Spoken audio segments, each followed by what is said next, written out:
Kamu tahu kan, biasanya kalau kita bicara soal mesin atau perangkat teknologi yang mulai melambat, kita tuh berasumsi solusinya sangat sederhana, sangat linier. Ya, kayak masalah sehari-hari aja. Bener, misalnya nih, laptopmu mulai lagging, terus kamu mikir, ini cuma butuh tambah RAM aja. Tambah memori, bayar sedikit, masalah selesai. Semuanya kembali berjalan cepat. Tapi sayangnya, cara pandang mekanis yang kayak gitu tuh cuma berlaku untuk masalah-masalah di permukaan aja. Maksudku, ya solusi gampang memang buat masalah yang memang gampang. Nah, coba bayangkan skenario yang lebih parah. Gimana kalau tiba-tiba layarnya mulai berkedip-kedip, terus baterainya bocor dari 100% ke 0 cuma dalam 10 menit? Wah, itu sih udah panik pasti. Kan? Terus aplikasi-aplikasi inti mulai crash bersamaan tanpa alasan yang jelas. Pada titik itu, percuma kan kamu tambah RAM sampai penuh? Bener, percuma banget. Karena kenyataannya adalah sistem operasi atau operating system dari perangkat itu sendiri yang emang udah usang. Udah nggak ngangkat lagi. Persis, arsitektur dasarnya udah sama sekali nggak kompatibel lagi dengan tuntutan aplikasi modern. Nah, metafora sistem operasi usang ini sebenarnya adalah jendela yang sangat pas untuk melihat kondisi sistem ekonomi global kita saat ini. Benar banget. Kita kan sering panik ya saat ada inflasi atau krisis, terus pemerintah menyuntikkan dana bantuan seolah-olah lagi nambah RAM. Padahal arsitektur fondasional ekonominya sendiri yang sedang retak. Dan itulah yang akan kita kupas habis-habisan hari ini. Siap, mari kita mulai. Halo pembelajar yang selalu penasaran. Ya, kamu yang sedang mendengarkan ini. Kami tahu kamu selalu haus akan wawasan baru, perspektif segar, dan pastinya alergi dengan jargon akademis yang bikin pusing. Pasti dong, kita ndak akan pakai bahasa yang ribet di sini. Misi kita di penjelajahan mendalam kali ini sangat spesifik. Kita akan mencoba memprediksi secara konkret bentuk usaha, bisnis, dan profesi apa saja yang akan mendominasi kehidupan kita di era pasca kapitalisme. Sederhananya nih, kita sedang mencoba melihat melampaui cakrawala ekonomi yang ada saat ini. Kita mau membayangkan struktur masyarakat ketika mesin utama yang menggerakkan dunia hari ini akhirnya berhenti berputar. Dan ngomong-ngomong, karena kita akan menyenggol ide-ide yang cukup berat dan syarat muatan historis, Iya, kita bakal menyinggung banyak teori besar nih. benar. Mulai dari kritik terhadap neoliberalisme, teori Marxisme, hingga sosialisme. Nah, kami mau menekankan secara eksplisit bahwa kita berdua di sini posisinya 100% netral. 100%. Kita nggak memihak, tidak mengkampanyekan, apalagi membela ideologi politik sayap kiri maupun sayap kanan manapun. Tujuan obrolan kita ini murni imparsial. Murni karena rasa ingin tahu ya, untuk membedah argumen dari tumpukan literatur yang udah kita kumpulkan. Memahami sebuah gagasan itu kan nggak sama dengan menyetujuinya. Betul sekali. Tugas kita murni memetakan logika dari prediksi-prediksi tersebut. Oke, mari kita urai ini. Sebelum kita bisa memprediksi seperti apa bentuk perusahaan atau pekerjaan kamu di masa depan, kita harus ngerti dulu kenapa sistem yang ada sekarang diprediksi bakal runtuh. Setuju. Kita harus mulai dari akar masalahnya. Menyambung soal smartphone tadi nih, kalau kapitalisme itu adalah sistem operasinya, apa sih yang sebenarnya bikin dia crash? Apakah cuma karena utang masyarakat yang udah mentok, atau ada hal lain yang bikin kodenya rusak dari dalam? Nah, membahas soal utang, ada satu esai yang sangat menarik di Kompasiana. Esai ini mengupas prediksi dari Karl Marx. Argumen sentral dari literatur ini adalah bahwa kapitalisme itu punya kelemahan bawaan pada kode dasarnya. Kelemahan bawaan gimana maksudnya? Jadi, sistem ini nggak bisa bertahan tanpa ekspansi yang terus-menerus. Dia butuh pasar baru, konsumsi baru, dan pastinya utang baru untuk terus mencetak keuntungan. Oke, jadi kayak mesin yang harus dikasih bahan bakar terus-terusan ya? Tepat. Masalahnya muncul ketika bumi udah dieksploitasi maksimal dan batas utang pribadi kelas menengah udah mencapai titik jenuh. Nah, di titik itu, mesin ini mulai memakan dirinya sendiri. Memakan dirinya sendiri. Wah, ngeri juga kedengerannya. Iya, coba bayangkan. Pemotongan layanan publik dan penekanan upah pekerja yang diklaim demi efisiensi perusahaan itu justru menghancurkan daya beli konsumen. Padahal konsumen itu yang harusnya beli produk perusahaan mereka sendiri. Oh, paham-paham. Jadi kayak ular yang memakan ekornya sendiri karena kelaparan. Tapi tunggu dulu, siklus utang dan krisis ekonomi kan udah terjadi berulang kali sejak zaman dulu. Memang selalu ada siklus krisis, betul. Terus kenapa era sekarang ini diprediksi sebagai batas akhirnya? Maksudku pasti ada katalis lain yang mempercepat kehancuran sistem operasi ini dong. Nah, ini poin yang krusial. katalis terbesarnya adalah teknologi informasi. Disinilah gagasan dari penulis Paul Mason tentang biaya marginal nol atau zero marginal cost masuk dan mengubah seluruh aturan main. Biaya marginal nol bisa dijelasin lebih gampang nggak? Itu dibangun di atas asumsi kelangkaan. Sebuah barang punya nilai ekonomi dan harga karena barang itu langka, sulit dibuat, dan butuh bahan baku fisik. Kalau barangnya cuma sedikit, terus banyak yang mau, otomatis harganya naik. Hukum supply and demand yang standar kan? Benar, tapi di era informasi digital, asumsi kelangkaan itu dihancurkan total. Biaya untuk memproduksi barang digital setelah kopi atau salinan pertama dibuat adalah nol. Nol, nggak ada biayanya sama sekali. 0 rupiah. Paul Mason di dalam sumber kita memberikan contoh yang sangat nyata soal ini. Ingat serial Game of Thrones? Oh, jelas dong. Saya pasti nggak tahu. Nah, pada tahun 2014, episode kedua dari serial itu dibajak dan diunduh oleh 1,5 juta orang cuma dalam 24 jam pertama. Wah, gila. 1,5 juta orang dalam sehari. Iya, untuk membuat episode pertamanya, HBO mungkin butuh biaya 10 juta dolar. Tapi, untuk mereproduksi dan mendistribusikan kopi ke 1.500.000, biayanya benar-benar nol. Oke, aku mulai paham arahnya. Ketika barang bisa digandakan tanpa batas secara gratis, sistem ekonomi yang mencari keuntungan dari kelangkaan akan kehilangan pijakannya. Ini bikin aku teringat cerita dari salah satu sumber kita tentang seorang musisi elektronik, namanya Kode 9, atau nama aslinya Steve Goodman. Dia menyadari kenyataan pahit tapi nyata ini. Iya, contoh kasus yang sangat relevan. Terlepas dari betapa populernya musik yang dia bikin, dia hampir nggak mendapat penghasilan dari penjualan rekaman digitalnya. Angkanya mendekati nol, karena musiknya bebas mengalir gitu aja di internet. Betul, susah banget sekarang jualan lagu digital kalau semuanya bisa di-stream gratis atau dibajak. Alhasil, dia bilang rekaman itu cuma berfungsi sebagai promosi gratis. Dan dia hanya bisa bertahan hidup secara finansial dari pekerjaan fisiknya, yaitu sebagai DJ dari satu panggung ke panggung lain. Pengalaman Kode 9 ini adalah bukti empiris berskala mikro. Ketika perusahaan atau individu nggak bisa lagi memonopoli keuntungan karena biaya reproduksi udah jadi nol, korporasi perlahan-lahan kehilangan alasan utamanya untuk eksis. Disinilah ini menjadi sangat menarik. Kalau korporasi raksasa nggak lagi bisa memonopoli produksi dan mencari untung dari barang yang melimpah, lalu siapa dong yang akan membuat barang atau jasa di masa depan? Pertanyaan bagus. Apakah bentuk usaha besok akan terlihat seperti organisasi nirlaba semua? Nah, fenomena yang sedang tumbuh untuk menggantikan korporasi ini sering disebut oleh pemikir seperti Mason sebagai sosialisme berjejaring atau network socialism. Dan kita sebenarnya nggak perlu nunggu masa depan untuk melihat buktinya. Lihat aja Wikipedia. Wikipedia. Penyelamat tugas kuliah dan perdebatan di warung kopi. Persis. Mari kita bedah operasi mereka sebentar. Wikipedia mengalahkan ensiklopedia raksasa zaman dulu yang didanai miliaran dolar. Tapi uniknya, mereka sama sekali nggak punya struktur manajemen korporat tradisional. Nggak ada gedung kantor dengan ribuan staf gitu ya? Nggak ada. Secara resmi mereka hanya punya sedikit sekali karyawan, sekitar 208 orang aja.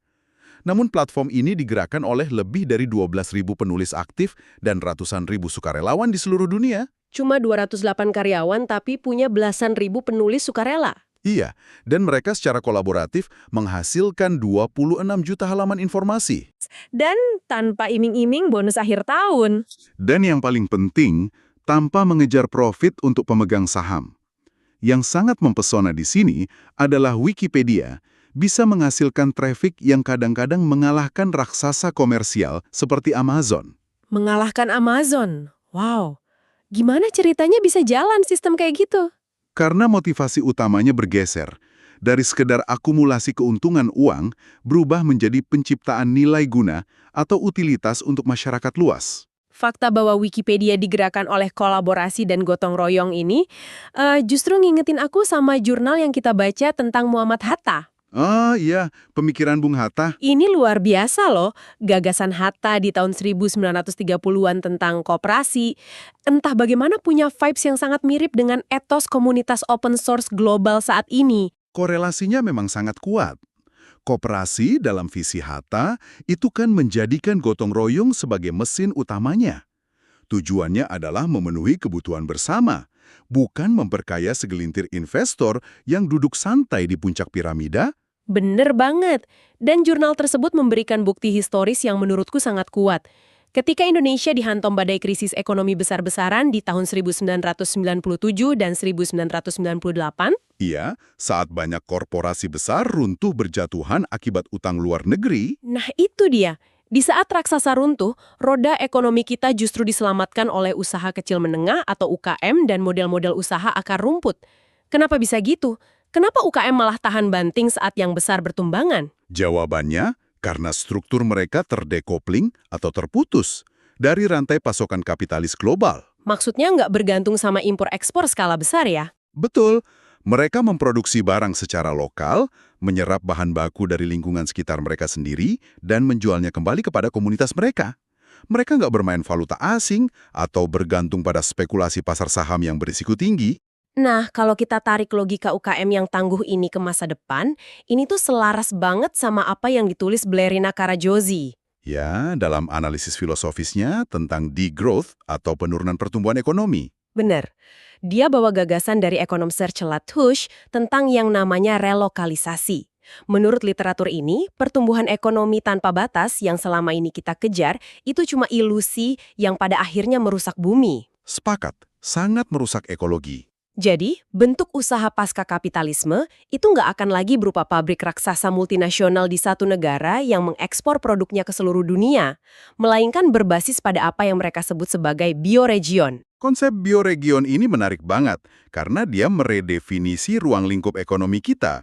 Coba bayangkan sebuah unit geografis dan sosial yang bisa otonom. Otonom dalam hal apa aja nih? Di sebuah bioregion, komunitas lokal membangun jaringannya sendiri untuk memproduksi energi secara komunal. Misalnya nih, ladang panel surya itu milik warga desa, bukan milik perusahaan listrik swasta raksasa. Oke, jadi energinya dari mereka untuk mereka. Terus mereka juga menanam pangan sendiri dengan sistem sirkular, mendaur ulang limbah secara lokal. Jadi bentuk usaha di era ini akan padat dengan kreativitas manusia, terkoneksi erat secara sosial dengan tetangga mereka. Tapi teknologinya tetap canggih dong ya? Tentu, pengetahuan teknologinya dibagikan secara global melalui internet, tanpa hak cipta. Sistem open source tadi. Jadi misalnya desain turbin anginnya diunduh gratis dari seorang desainer di Eropa. Tapi alat fisiknya dirakit sendiri oleh koperasi warga di sebuah desa di Indonesia. Masuk akal sih. Sangat realistis di masa depan. Tapi nih, sebagai orang yang skeptis, aku harus kasih tantangan sedikit. Silakan. Tantangan apa tuh? Kalau kita cuma mengandalkan koperasi bioregion dan relawan open source yang nggak ngejar profit, dari mana orang-orang ini dapat uang untuk beli beras? Untuk bayar tagihan rumah sakit? Pertanyaan yang sangat fundamental. Apalagi kan literatur kita kompak menyebutkan bahwa otomatisasi dan kecerdasan buatan atau AI bakal mengambil alih 40-60% pekerjaan kelas menengah kita. Betul, robot dan AI akan menggantikan banyak posisi. Nah, kalau solusinya seperti yang disinggung sumber kita adalah Universal Basic Income atau UBI. Pendapatan dasar universal ya? Ya, kalau negara ngasih uang cuma-cuma tiap bulan buat semua orang tanpa syarat, apa itu nggak berbahaya? Naluri alamiku bilang, kalau orang dikasih duit gratis, mereka bakal berhenti bekerja dan cuma jadi kaum rebahan di rumah. Bukankah kita akan jadi pemalas? Itu adalah reaksi instingtual yang sangat-sangat wajar. Kita kan udah dikondisikan turun-temurun untuk mengukur nilai seorang manusia dari seberapa keras dia berkeringat untuk pekerjaan yang dibayar oleh korporasi. Iya kan, kalau nggak kerja keras ya nggak makan, gitu pepatahnya. Nah, ini memunculkan pertanyaan penting tentang apa sebenarnya makna kerja itu sendiri. Antropolog David Graeber punya pandangan yang cukup menohok soal ini. Apa kata dia? Kemajuan otomatisasi emang akan menyapu bersih banyak pekerjaan. Tapi Graeber berargumen bahwa sebagian besar dari pekerjaan yang hilang itu sebenarnya adalah bullshit jobs. Bullshit jobs. Pekerjaan omong kosong. Maksudnya pekerjaan yang cuma sekedar formalitas doang? Iya, pekerjaan administratif yang menghabiskan 40 jam seminggu cuma untuk bikin laporan yang nggak pernah dibaca siapapun atau mengisi formulir dan muter-muter data yang sebenarnya bisa diotomatisasi dengan satu baris kode komputer. Wah, banyak banget tuh yang ngerasa tersindir pasti. Graeber bilang, ini tuh pekerjaan yang para pelakunya sendiri secara diam-diam sadar kalau kerjaan mereka nggak ngasih kontribusi positif apa-apa buat masyarakat. Jadi, menghapus pekerjaan ini dengan AI justru adalah sebuah pembebasan, bukan bencana. Oke. Anggaplah pekerjaan omong kosong itu hilang. Tapi kembali ke kekhawatiranku soal UBI yang bikin orang males. Apakah ada bukti nyatanya bahwa orang yang dikasih uang gratis tetap mau berkarya atau kerja keras? Ada. Stephen Davis dalam tinjauan akademisnya memberikan satu studi kasus empiris yang sangat sering diabaikan. Ini tentang fenomena dividen kasino pada suku Indian Cherokee di pegunungan Great Smoky. Dividen kasino, gimana ceritanya tuh? Jadi ketika suku ini membuka kasino yang sangat sukses, mereka memutuskan untuk mendistribusikan sebagian keuntungannya sebagai pendapatan dasar universal kepada seluruh anggota suku setiap bulan, tanpa syarat apapun. Wah, beneran dapat uang kaget tiap bulan ya? Terus apa yang terjadi? Mereka pada berhenti kerja nggak? Enggak sama sekali. Mereka nggak jadi pemalas. Justru peneliti mencatat penurunan drastis pada tingkat kejahatan, angka putus sekolah turun tajam, dan kesehatan mental komunitas melonjak luar biasa. Tunggu. Kenapa uang gratis malah bisa memperbaiki kesehatan mental dan pendidikan? Logikanya gimana tuh? Karena pendapatan tanpa syarat itu menghancurkan apa yang oleh para psikolog disebut sebagai pola pikir kelangkaan atau scarcity mindset. Scarcity mindset. Pola pikir bahwa semuanya serba kurang. Tepat, bayangkan otak manusia itu kayak prosesor komputer. Kalau setiap hari kapasitas prosesormu dihabiskan 100% cuma untuk panik mikirin gimana saya bisa makan besok atau gimana bayar sewa bulan ini, Udah habis duluan energinya buat stres ya? benar. Kamu nggak punya sisa bandwidth mental untuk belajar hal baru, berinovasi, atau bahkan sekadar punya kesabaran untuk mengasuh anakmu dengan baik. UBI menghapus kepanikan survival itu. Wah, ini perspektif yang mengubah segalanya sih. Jadi, paradoksnya, dengan memberikan kepastian kelangsungan hidup, kita justru memberikan ruang bagi energi kreatif manusia untuk muncul ke permukaan. Betul sekali. Bukannya bikin malas, kepastian itu malah bikin orang berani mencoba usaha baru. Karena kegagalan dalam berbisnis nggak lagi berarti kelaparan dan mati. Sangat tepat. Davis menekankan bahwa ketidakpastian pendapatan itu jauh lebih merusak mental dan kreativitas dibandingkan kemiskinan absolut itu sendiri. Nah, kalau kepanikan untuk survival ini udah dihilangkan oleh UBI, dan mesin atau AI mengambil alih tugas-tugas komputasi serta fisik yang mekanis, ini membawa kita ke pertanyaan $1 juta nih. Pertanyaan inti kita ya, Iya, profesi apa yang sebenarnya bakal kita jalani di masa depan pasca kapitalisme? Maksudku, kalau aku punya mesin yang ngerjain semua spreadsheetku, terus aku bakal ngapain dari Senin sampai Jumat? Nah, ekonom historis yang legendaris, John Maynard Keynes, sebenarnya udah meramalkan pergeseran ini 1 abad yang lalu loh. Oh ya? Dari 100 tahun lalu udah diprediksi. Ya, dia memprediksi bahwa lompatan teknologi produktivitas itu akan sangat efisien, sehingga pada akhirnya kita hanya perlu bekerja sekitar 15 jam seminggu aja untuk mempertahankan ekonomi berjalan. Wah, 15 jam seminggu mah cuma 2 hari kerja sekarang. Benar. Selain itu, pemikir manajemen Peter Drucker di awal tahun 90-an juga memprediksi hilangnya kelas pekerja tradisional. Masyarakat akan didominasi oleh 2 pilar, pekerja pengetahuan yang menggunakan pikiran mereka dan pekerja pelayanan. Tapi tunggu dulu, kalau semua orang jadi pemikir dan kerjanya cuma 15 jam seminggu, siapa yang bakal benerin pipa mampet di rumahku? Siapa yang merawat orang tua kita yang lagi sakit? Mesin kan nggak bisa melakukan pekerjaan yang butuh empati dan motorik halus kayak gitu secara sempurna. Nah, disinilah literatur soal degrowth dan pasca kapitalisme bertemu dalam sebuah gagasan yang sangat besar, yaitu pergeseran menuju paradigma kepedulian atau care paradigma. Paradigma kepedulian, apa artinya tuh buat pendengar kita? Kalau saat ini, profesi yang paling bergengsi adalah mereka yang mencetak keuntungan uang tertinggi, ya kan? Di masa depan, kalau kita hubungkan ini dengan gambaran yang lebih besar, aktivitas profesi akan berpusat pada pemeliharaan manusia dan ekologi.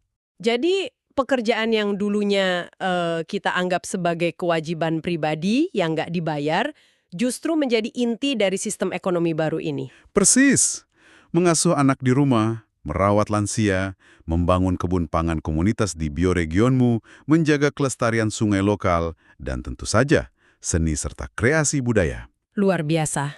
Saat ini, seorang ayah atau ibu yang memutuskan tinggal di rumah untuk mendidik anaknya sering nggak dianggap punya pekerjaan karena aktivitas itu nggak menyumbang angka PDB.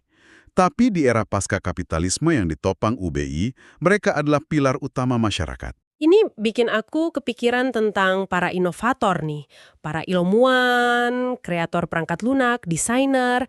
Kenapa dengan mereka? Kalau di era bioregion dan open source ini, karya mereka nggak bisa dipatenkan untuk dijual mahal kayak sistem monopoli korporasi sekarang. Dari mana insentif mereka untuk menciptakan sesuatu yang baru? Peter Drucker mengusulkan solusi untuk itu. Dia membayangkan sebuah sistem pendanaan yang mirip dengan skema peneliti di universitas negeri saat ini, namun diperluas skalanya. Maksudnya didanai secara publik gitu. Betul, alih-alih kekayaan intelektual dipatenkan dan disembunyikan oleh perusahaan farmasi atau teknologi raksasa, kreator akan mendapat lisensi universal. Mereka didanai melalui langganan sosial dari masyarakat atau digaji langsung oleh negara. Masuk akal. Jadi mereka tetap hidup sejahtera karena karyanya diapresiasi publik. Dan ada satu pergeseran teknologi lagi nih, yang bakal mengubah total status kita sebagai karyawan, yaitu teknologi 3D printing atau pencetakan 3D. Pencetakan 3D. Tunggu, gimana ceritanya sebuah printer bisa merubah profesiku? Gini, saat ini kamu bekerja untuk pemilik pabrik atau korporasi karena mereka menguasai alat produksi. Tapi coba bayangkan, jika kamu memiliki pencetak 3D canggih di rumahmu atau di bengkel komunitas bioregionmu. Oke, aku punya printernya. Terus? Jika alat pertukanganmu patah, kamu nggak perlu lagi memesan suku cadan plastik dari pabrik di benua lain. Kamu tinggal mengunduh desain open source yang diciptakan oleh pekerja pengetahuan tadi, lalu mencetaknya sendiri di garasi rumah. Wah, bener juga ya. Dalam skema ini, kamu bukan lagi sekedar karyawan korporat yang bergantung pada gaji. Kamu berubah menjadi pemilik aset yang secara mandiri memproduksi kekayaan fisik untuk kebutuhan lokalmu sendiri. Gila, ini berarti kita bergerak dari sistem menyewa waktu demi bertahan hidup, beralih ke sistem di mana kita memiliki otonomi yang penuh. Tepat sekali. Otonomi atas waktu dan karya kita. Filosofi di growth yang dikupas Blerina Karagozi ini seolah mendesak kita ya, untuk berhenti melihat kesuksesan cuma dari angka produksi barang dan mulai mengukurnya dari indikator sosial. Seperti seberapa sehat komunitas kita, seberapa seimbang ekologi kita, dan seberapa kuat gotong royong yang kita praktikan. Pada akhirnya, pasca kapitalisme itu bukanlah sekedar perubahan dari uang kertas ke uang digital ya, melainkan reorientasi etika kemanusiaan kita secara menyeluruh. Betul. Ini sebuah transisi menuju sistem yang mengakui batas-batas alamiah planet bumi, tapi di saat yang sama memaksimalkan potensi tak terbatas dari kreativitas dan empati manusia. Oke, ini benar-benar luar biasa. Mari kita tarik kesimpulan dari semua penjelajahan kita hari ini. Silakan, mari kita rangkum. Kita sedang berada di fase di mana sistem operasi dunia yang lama yang kecanduan pada utang, ekspansi tanpa henti, dan kelangkaan sedang kehabisan akal di era kelimpahan digital yang serba gratis ini. Betul. Kedepannya, bentuk usaha yang akan bertahan bukanlah korporasi multinasional raksasa, melainkan kolaborasi sukarela tingkat global seperti Wikipedia yang dipadukan dengan jaringan koperasi tingkat lokal di berbagai bioregion yang mandiri. Dan dalam lanskap ekonomi komunal tersebut, profesi kita perlahan bakal terbebas dari yang namanya bullshit jobs. Disokong oleh kepastian dasar seperti UB, ya, definisi bekerja akan berubah total.